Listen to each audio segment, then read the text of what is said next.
The midface is an area of the face that's located between the corner of the eye and the corner of the mouth. It's what we often will call the cheek, which is this area here.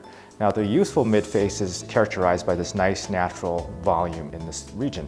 Now, as we age, what happens to the midface is the midface will start to deflate and the overlying soft tissue or skin will start to slide downhill, making this look deeper, and we'll start developing a concavity or depression right above this area. So very similar to a balloon, as a balloon loses air, what will happen is it'll start to collapse on itself. So the midface will start to collapse as we age and slide downhill.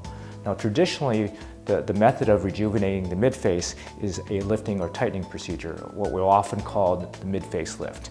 And what mid-facelifts do, even though there's a number of ways to do mid-facelifts, they ultimately all will tighten the mid-face region like this. And so when you tighten and lift the mid-face region, it does to somewhat of an extent reverse the aging process of the mid-face where we lift and tighten in this area.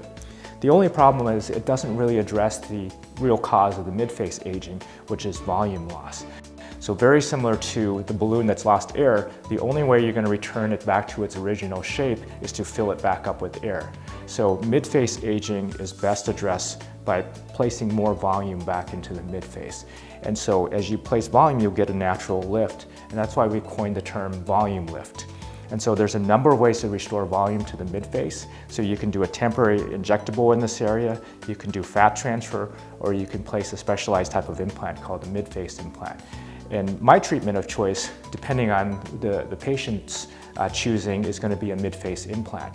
And the reason I like the implant is because it's reversible, it's interchangeable, and it's very, very predictable, because if we put in a certain size, that's the amount of augmentation that we can expect. And if the patient decides someday, I really want a bigger implant, or I want a smaller implant, we can go back and exchange that implant. And it's a very nice implant in the sense that we place it right up against the bone.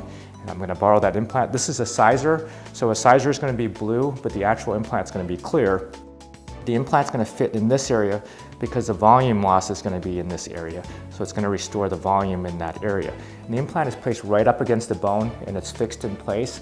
And so once it's healed, it's nearly impossible to feel that implant. The nice thing is it gives a very nice, very natural appearing restoration of volume. And restoration of volume in the mid-face is really the treatment of choice for the most natural facial rejuvenation of that area.